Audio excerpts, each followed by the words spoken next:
सोनी जी के पास। सोनी जी, आपके पंचवाणी और आदि ग्रंथ में भी करीब 40 पद अपने ये रैदास जी के उसमें समाहित हैं। तो यह तो केवल उनकी एक कविता है जो कि मूल भावना जो उनका जो उनके वैचारिकी है उसको सूत्रवत रूप में वो वहां पर प्रस्तुत करते हैं। आप उनके इस दर्शन को और खास करके बेगमपुरा के इस परिकल्पना को आप कैसे देखते हैं? जितेंद्र जी सोनी जी। धन्यवाद तिवारी जी। बेगमपुरा के बारे में बोलने से पहले कुछ चीजें मैं यहाँ रखना चाहूंगा कि श्री गुरु ग्रंथ साहब में 13 भक्तों की वाणी है। भक्त नामदेव जी हैं, कबीर जी हैं, त्रिलोचन है, सेननाई है, ऐसे नामदेव जी हैं। और उसमें रविदास जी के जैसा आपने बताया 40 शब्द है। कह रहा था कि श्री गुरु ग्रंथ साहब में रविदास जी के 40 शब्द हैं, 113 श्लोक हैं।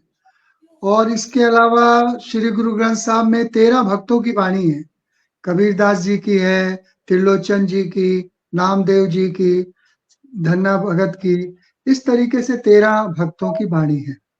और दूसरी बात जो है कि श्री गुरु ग्रंथ साहब में ये जो वाणी दर्ज की गई है, क्या ऐसी साखियां बताती हैं कि गुरु नानक देव जी ने अपने पास इनकी वाणियां रखी थी, जो वो उच्चारण करके उस समय उनके भक्तों ने उसको सुना। क्योंकि ये जो वाणी है, आपको जो दूसरी मान लीजिए कबीरदास जी या रविदास जी की वाणी जो अन्य जगह पर मिलती है और गुरु ग्रंथ साहब में जो मिलती है, उसमें बड़ी भिन्नता है। दूसरी बात जो कहना चाहूंगा, श्री गुरु ग्रंथ साहब में जो आरती है, जो सिख लोग आरती करते हैं, हर संध्या को आरती होती है, उसमें भी रविदास जी के जो वाणी है उस आरती का हिस्सा है।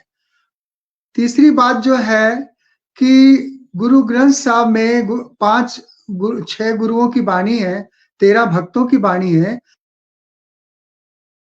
तो ये सारी वाणी पूजनीय है। इसमें ये नहीं है कि गुरु नानक देव जी की वाणी श्रेष्ठ है और कबीरदास जी की वो कम है, ऐसा नहीं है। सिख जो है पूरी वाणी को ही गुरु मानते हैं और समान रूप से उसको पूजनीय मानते हैं। दूसरी बात जो मैं कहना चाहूंगा, संत रविदास जी का जो आध्यात्मिक ऊंचाई थी वो भी बहुत ज्यादा ऊंचे स्तर पर वो थे। और आप उनका एक उदाहरण देखिए कि वो किस तरीके से जो है मनुष्य के बारे में वो कहते हैं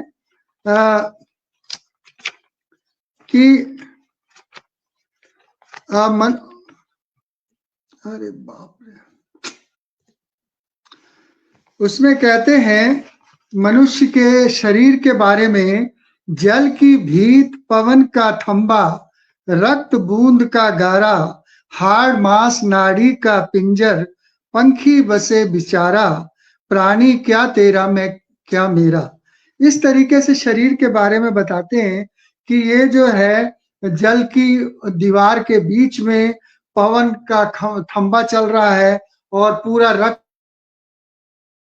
और बूंद का गारा, हाड़ मांस नाड़ी का पिंजर है, जिसमें ये हमारा जो मन है या जो आत्मा है वो इसमें रहती है। तो क्या तेरा मैं क्या मेरा, ये बहुत बड़ा शब्द है। इसके आखिरी में वो देखिए कहते हैं, मेरी जात कमीनी पात कमीनी, ओछा जन्म हमारा, तुम शरणागत राजा रामचंद्र, कह रविदास चमारा। देखिए उनके अंदर में जो उनकी जाति के प्रति जो उपेक्षा थी या जो उनका तिरस्कार था, वो अपने शब्दों में भी बयान कहते हैं कि हाँ मेरी जाति ओछी है, मेरी पात भी कमीनी है, लेकिन जो तुम लोग जो भगवान की शरण में नहीं हो राजा रामचंद्र की, मैं उनकी शरण में हूं और मैं इन सब से मुक्त हो चुका हूं। और ऐसी बात जो है वो हर श्लोक में ये कहते हैं कि सबसे बड़ी बात जो है, उस ईश्वर के पास जो आराधना करता है उसका कोई भी बराबरी नहीं है। तो ये जो उनके जो बंद है या जो शब्द है, इसमें वो और एक बात है, उसके अंत में बड़े गर्व के साथ कहते हैं, कह रविदास चमारा। उनको चमार होने पर कोई भी संकोच नहीं है, और ये जो है उनकी जो आत्मा की एक अवस्था है, जिसमें वो जैसे हैं वैसा ही वो उसमें जो है अपना मान सम्मान महसूस करते हैं, उसको छिपाने की कोशिश नहीं करते। जो बेगमपुरा है, ये जो उनका जो बंद है, शब्द है, इसके अंदर में बहुत सारी बातें हैं। उन्होंने बचपन से जो समाज में उन्होंने जो जो कष्ट सहे, जो जो बातें उनके ऊपर अत्याचार हुई, उन सब के खिलाफत वो एक कल्पना करते हैं कि एक ऐसा अवस्था हो, एक ऐसा राज्य हो जिसमें ये सब बातें ना हो। अब आप देखिए, वो कहते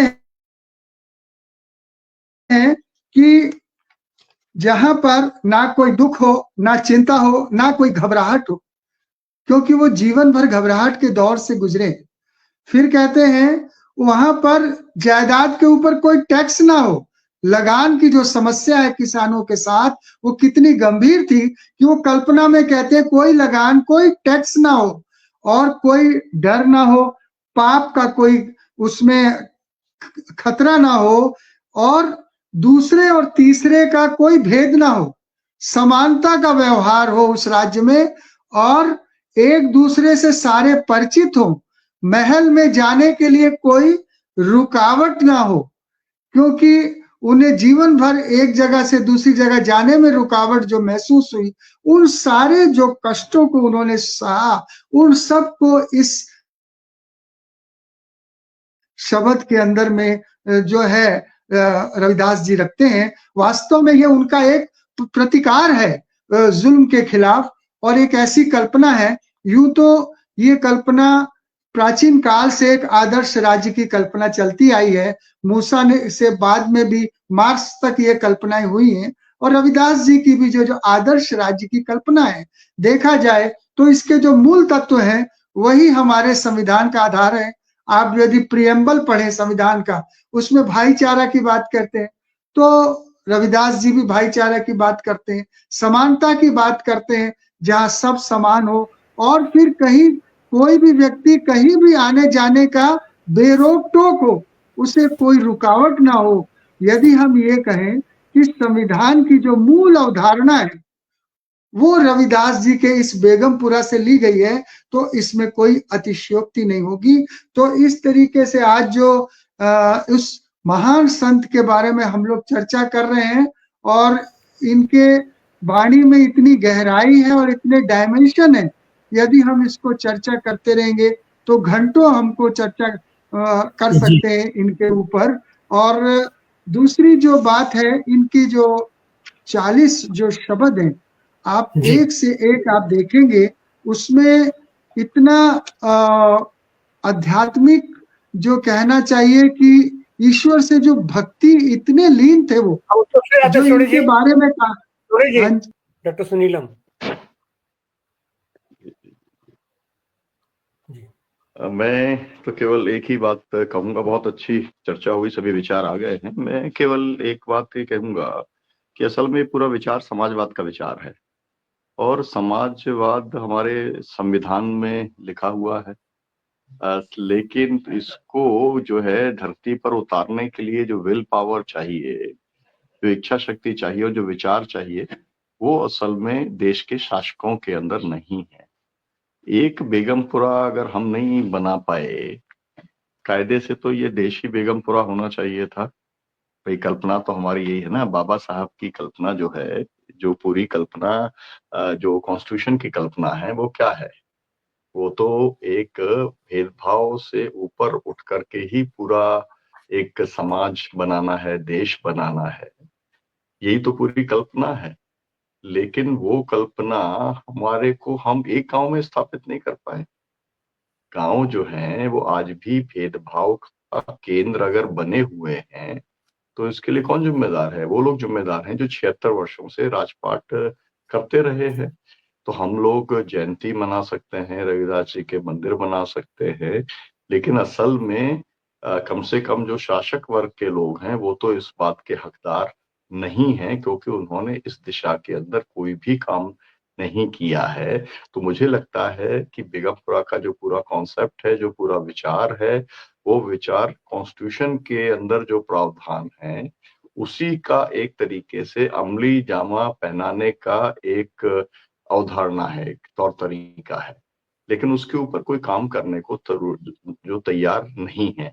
तो अब हमको ये सोचना पड़ेगा कि क्या हमारा समाज में इतना ज्यादा सड़ांध है, इतना ज्यादा उसके अंदर कॉम्प्लिकेशन है, इतना ज्यादा उसमें असमानता है, भेदभाव है, कि हम एक गांव भी वैसा नहीं बना सकते। बनाना तो पूरा दो देश हमारे को उस तरीके से है। तो मुझे लगता है कि एक जो चुनौती पेश करते हैं रविदास जी, उस चुनौती को पूरे देश के 142 करोड़ लोगों को चुनौती के तौर पे लेने का काम करना चाहिए। लेकिन हम लोगों की एक खास आदत है, हम कितना ही अच्छा विचार वाला कोई व्यक्ति आ जाए, हम बिल्कुल उसको टांग देते हैं। हम उसके बाकायदा कैलेंडर बना देंगे, उसका बढ़िया जो है फोटो लगा देंगे और उसकी आरती उतारने लगेंगे और उसके मंदिर बना देंगे, पूजा करने लग जाएंगे, बस हमारा काम हो गया समाप्त। तो मेरा कहना यह है कि हम लोगों को इससे ऊपर उठ के सोचना पड़ेगा, और ये किसी एक को क्रिटिसाइज करने का मामला नहीं है, ये सामूहिक जिम्मेदारी है, पूरे देश के लोगों की जिम्मेदारी है।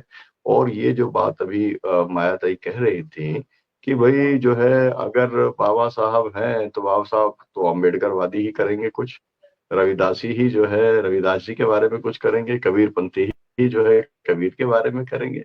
तो भाई आप इस देश के अंदर जो महान विचारक हुए, उन विचारकों को भी आपने जाति के आधार पर बांटने का काम कर दिया, तो कितना बड़ा अन्याय किया है इन महान विचारकों के साथ में, संतों के साथ में तो आपने किया, लेकिन समाज के साथ में किया, क्योंकि आपने पूरे समाज को उनके विचारों का लाभ आपने नहीं लेने दिया, क्योंकि वो आपने उसको एक ही जो है आपने उस सीमित उनको करने का काम किया। तो मैं तो आज के दिन नमन करते हुए रविदास जी को मैं तो यही कहूंगा, हमारे जो दर्शक हैं उनसे मैं यही कहूंगा कि जो पूरा कॉन्सेप्ट है उस कॉन्सेप्ट के अनुसार सबसे पहले हमको अपने आप को बदलना पड़ेगा।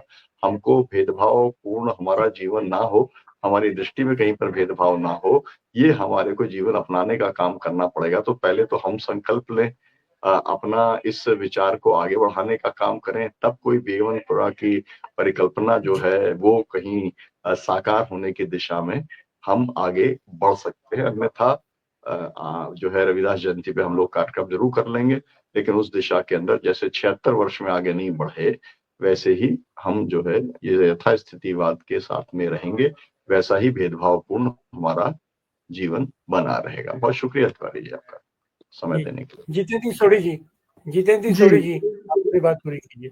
मैं ये कह रहा था कि श्री गुरु ग्रंथ साहब में जो 40 शब्द हैं ये 16 रागों में है, और आप समझ लीजिए कि रविदास जी रागों के कितने जानकार थे।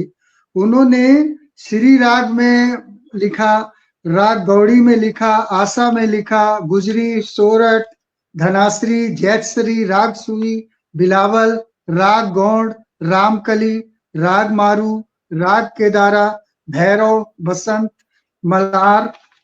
तो ये जो हमारा शब्द है बेगमपुरा, ये राग गौड़ी में है, तो ये भी एक बड़ा श्रेष्ठ राग माना जाता है।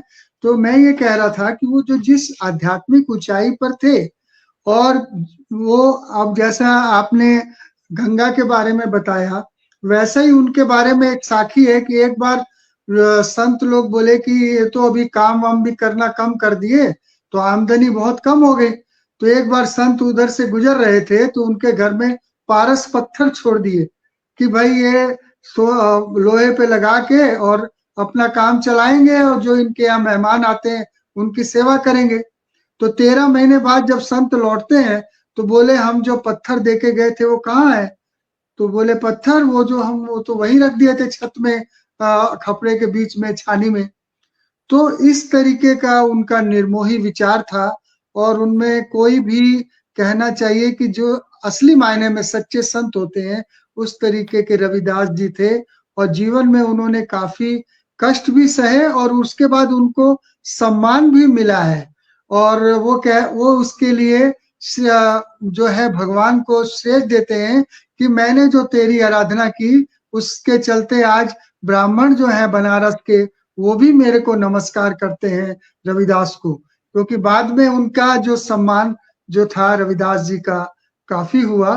तो ऐसे महापुरुष और ऐसे महासंत, इनके जो विचार है इनको लेके आगे जाना चाहिए और इसकी जितनी चर्चा है उतनी अधिक होनी चाहिए समाज के अंदर, आज के वक्त में बहुत जरूरी है और मैं उनको अपनी विनम्र श्रद्धांजलि अर्पित करता हूँ। जी बहुत